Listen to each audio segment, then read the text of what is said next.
سیرت پاک صلی اللہ علیہ وسلم پہ لکھی ہوئی ماہر القادری کی شاہکار کتاب در یتیم آپ لوگوں کے حضور میری آواز میں پیش خدمت ہے۔ ستاروں کے بجھتے ہوئے چراغوں سے دھواں سا نکل رہا تھا۔ یہ صبح کاذب، دھندلکا اور اجالا ایک دوسرے میں گھل مل گئے تھے۔ سورج مشرق کے دریچے سے جھانکنے ہی والا تھا۔ مہو انجم رات کے مسافر رخت سفر باندھ کر جانے کے لیے تیار کھڑے تھے۔ بساط شب الٹنے والی تھی، اس کے مہرے آپ ہی آپ کپ کپا رہے تھے۔ صبح کے نرم و خنک جھونکے بڑے جسم فریب ہوتے ہیں۔ بہت کم لوگ اس خواب نوشین سے بیدار ہو جانا چاہتے ہیں۔ بستر کی شکنیں سونے والے کا دامن تھام کر کہتی ہیں کہ یکایک بے وفائی نہ کرو، ابھی دن کہاں نکلا ہے۔ دھوپ اچھی طرح پھیل جائے تو یہاں سے اٹھ کر جانا۔ خوب لطف کے ساتھ کروٹیں بدلو، انگڑائیاں لو، ہتھیلیوں سے خواب آلودہ آنکھیں ملنے کے بعد بھی لیٹے رہو۔ ایسی جلدی کیا ہے؟ کلیوں کو تو چٹک جانے دو۔ شبنم نے ابھی نیم باز غنچوں کے منہ بھی پورے طور پر نہیں دھلائے۔ نیند کا مزہ جاگنے پر ہی محسوس ہوتا ہے۔ اس لطف کو دیکھو، ادھورا نہ چھوڑ دینا۔ آنکھ کھلتے ہی بستر سے فوراً اٹھ جانے والے خواب کی لذت آخر سے محروم رہتے ہیں۔ یہ مکہ کی صبح کاذب تھی۔ لوگ ٹھنڈی ہواؤں کی گود میں سو رہے تھے۔ سکوت شب پوری طرح ٹوٹا نہ تھا۔ کسی راستے سے اونٹوں کے گلے کی گھنٹیاں بجنے کی آواز آ رہی تھی، مدھم اور بے ترتیب آواز، جیسے کوئی نومشق پجاری مندر میں گھنٹی بجا رہا ہو۔ اہل مکہ کے گھروں پر نیند کی خاموشی چھائی ہوئی تھی۔ اس عالم میں بنو ہاشم کے عریض و طویل مکان کے دروازے کے پاس ایک باوقار شخص سیاہ کمبل پر دیوار سے کمر لگائے بیٹھا تھا۔ وہ گہرے سوچ میں ڈوبا ہوا تھا۔ اس کے ماتھے پر سلوٹیں جلد ابھرتی اور پھر پھیل جاتی۔ فکر و احساس کے بار نے اس کے پپوٹوں کو بوجھل بنا دیا تھا۔ اس کی آنکھوں میں کبھی چمک پیدا ہوتی اور کبھی اندھیرا۔ خیالات شاخ در شاخ ہوتے چلے جا رہے تھے۔ وہ ایک بارگی کھڑا ہوا اور صحن میں تیز ٹہلنے لگا۔ خوب دھوپ پھیل چکی تھی۔ ابو قبیس کی چوٹیوں پر سورج کی شعاؤں نے سنہری شعر لکھ دیے تھے۔ پرندے چہچہا رہے تھے، بکریاں ممیا رہی تھی اور اونٹ بلبلا رہے تھے، مگر یہ شخص اپنے خیالات میں مستغرق تھا۔ غور و فکر کی شدت نے صبح کے ہنگامے سے اسے بے خبر بنا دیا تھا۔ گھر کے لوگ اس کی طرف حیرت و تجسس کی نگاہ سے دیکھ رہے تھے۔ کہیں بنو امیہ سے کسی بات پر جھگڑا تو نہیں ہو گیا؟ امیہ اور ہاشم کے جانشینوں کی تلواروں کو نیام سے تو باہر آنا نہ پڑے گا۔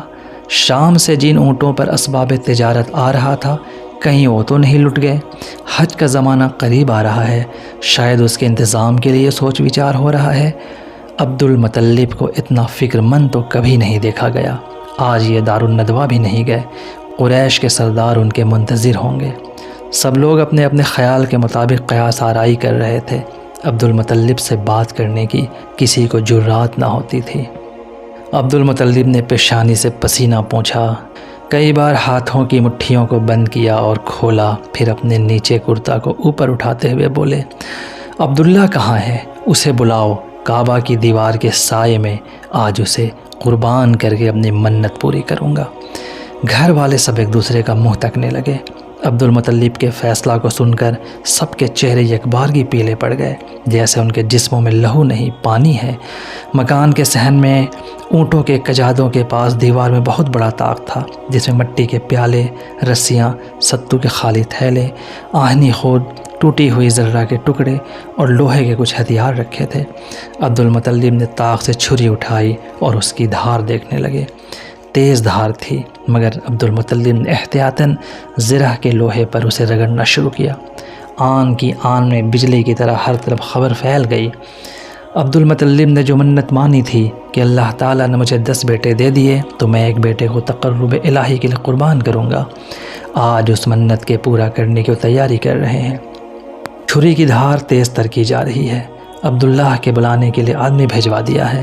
ہاشمی گھرانے کے لوگ بات کے پکے اور ارادے کے مضبوط ہوتے ہیں، اور پھر عبد المطلب تو قریش کے سردار ہیں، ان کے عزم کا بدل جانا بہت دشوار ہے۔ تھوڑی دیر میں عبداللہ، حارث، ابو طالب اور دوسرے بھائیوں کے ساتھ باپ کی جناب میں حاضر ہو گئے، اور ان کے آنے کی تھوڑی دیر بعد عبداللہ کے نانیال والے بھی نواسہ کے قربان کیے جانے کی خبر سن کر وہاں چلے آئے۔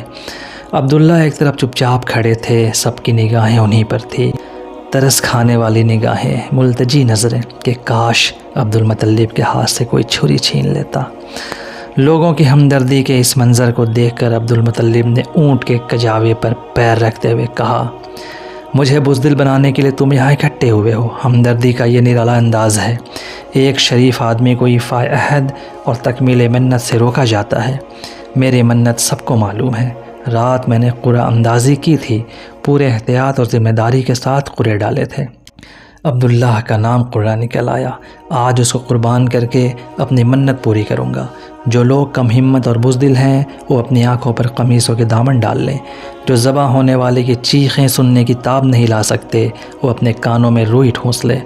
لوگوں کو میرے بچہ سے ہمدردی ہے، مگر میری شرافت اور غیرت سے ہمدردی نہیں۔ عدنان کی اولاد ہائے، اتنی کم ہمت ہو گئی۔ کاش ابو قیس کا سینہ شق ہو جاتا اور تمام بزدل قریش اس میں سما جاتے۔ عبد المطلب بار بار داڑھی پر ہاتھ پھیرتے اور چھری کو الٹتے پلٹتے اپنے عزم کا ثبات دکھانے کے لیے۔ عبداللہ کے ننیال کے لوگ اور سب سے بڑھ کر ابو طالب درمیان میں آ گئے کہ ایسا نہیں ہو سکتا، ہم یہ کام نہیں ہونے دیں گے۔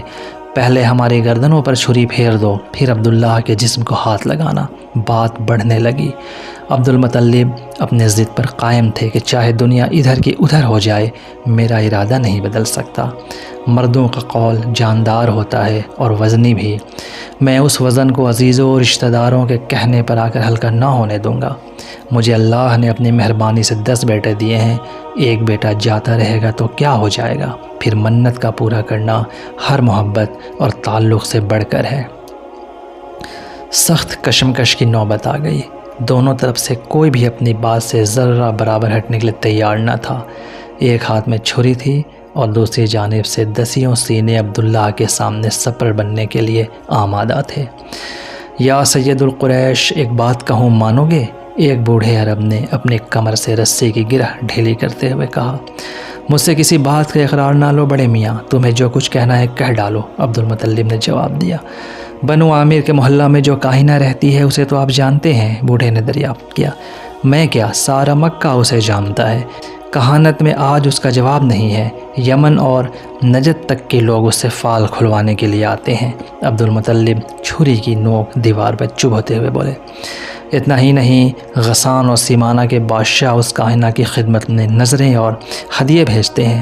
چلو اس کے پاس چل کر اس قضیہ کو پیش کریں، جو کہے گی اس پر عمل کریں گے۔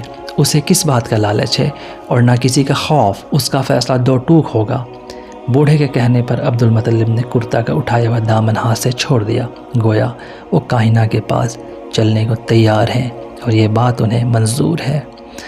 اس چھری کو تو گھر میں رکھتے چلو، ایک رشتہ دار نے قدر جھنجلا کر کہا۔ نہیں، یہ نہیں ہو سکتا۔ کاہنہ کے فیصلے تک یہ چھری عبد المطلب کے ہاتھ سے جدا نہ ہو سکے گی۔ مجھے ہر بات کے لیے مجبور نہ کرو، عبد المطلب نے گھر کے دروازے سے نکلتے ہوئے جواب دیا۔ بنو ہاشم کے چند لوگ عبد المطلب کو لے کر کاہنہ کے پاس پہنچے۔ کاہنہ ادھیڑ عمر کی عورت تھی، بکھرے اور الجھے ہوئے بال، چہرہ گرد آلود، نیم برہنہ جسم، گلے میں اونٹ کی ہڈیوں کی بدقوار مالا، ہاتھوں، پیروں اور بازوؤں میں لوہے کے موٹے موٹے کڑے، انتہائی بھیانک اور ڈراؤنا چہرہ، لال پیلی آنکھیں، تنی ہوئی بھاویں، شکن آلود ماتھا، نیلے ہونٹ، چوڑا جبڑا۔ عورت کاہے کو تھی، اچھی خاصی دیونی تھی۔ اس بدحیثی نے کاہنہ کا لوگوں کو عقیدت مند بنا دیا تھا۔ لات و عزیٰ کے پرستاروں کا خیال تھا کہ غیب کی باتیں عام چہرے مہرے کے آدمی نہیں بتا سکتے، اس کے لیے تو سب سے الگ چہرے اور جدا وضع قطع ہونی چاہیے۔ سب لوگ عقیدت کے ساتھ کاہنہ کے ارد گرد کھڑے ہو گئے۔ اس نے اپنی لکڑی کے اشارے سے، جس پر زیتون کا تیل ملا تھا، زمین پر بیٹھنے کے لیے اشارہ کیا۔ عبد المطلب چھری کو زمین میں گاڑ کر اس کے سہارے بیٹھے۔ کائنہ کے روبرو معاملہ پیش ہوا، وہ غور سے سنتی رہی، آنکھیں بند کیے ہوئے، جیسے اس کا جسم زمین پر ہے مگر اس کا دماغ آسمان کی سیر کر رہا ہو۔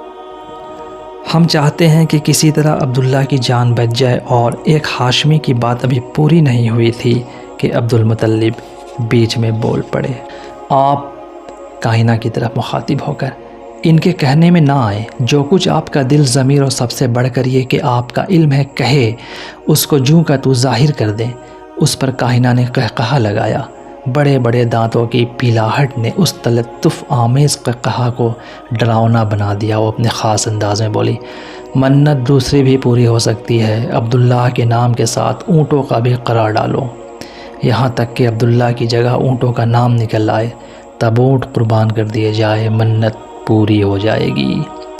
سب لوگ خوشی خوشی گھر واپس آئے اور قرعہ اندازی شروع ہوئی۔ قرعہ کا آغاز 10 اونٹوں سے ہوا، ہر بار عبداللہ کا نام نکلتا، گھر والوں کے چہرے فق ہو جاتے۔ 100 اونٹوں پر جا کر عبداللہ کی جگہ اونٹوں کے نام کا قرعہ نکلا اور عبدالمطلب نے 100 اونٹ قربان کر دیے۔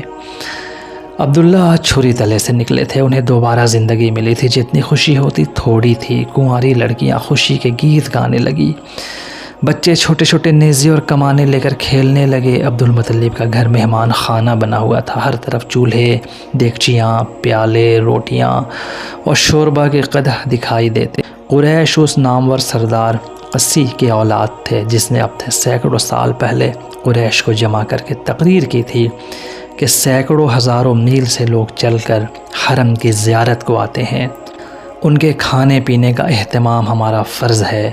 قسی کی تقریر نے سب کے دل پر اثر کیا۔ قریش سال کے سال ایک رقم جمع کر دیتے جس سے حاجیوں کو کھانا کھلایا جاتا، پانی کے لیے چمڑے کے بڑے بڑے حوض بنا دیے گئے تھے۔ عبدالمطلب اپنے دادا قسی کے صحیح جانشین تھے، وہی وقار، وہی سیر چشمی اور مہمان نوازی، ان کے یہاں جو کچھ ہوتا کم تھا۔ عبداللہ ذبح ہوتے ہوتے رہ گئے، قربانی کی منت دوسری صورت میں پوری ہوئی۔ اب سے کئی ہزار سال پہلے اسی مکہ میں حضرت اسماعیل علیہ السلام کے ساتھ ذبح عظیم کا عظیم الشان واقعہ پیش آیا تھا۔ تاریخ نے ذرا بدلے ہوئے انداز میں پھر اپنے کو دہرا دیا تھا، وہی نسل، وہی گھرانہ، وہی شہر۔ ان اسرار پر ابھی قدرت نے نورانی حجاب ڈال رکھا تھا جس کے ظہور کے لیے ماہ و آفتاب کی نگاہیں منتظر تھیں۔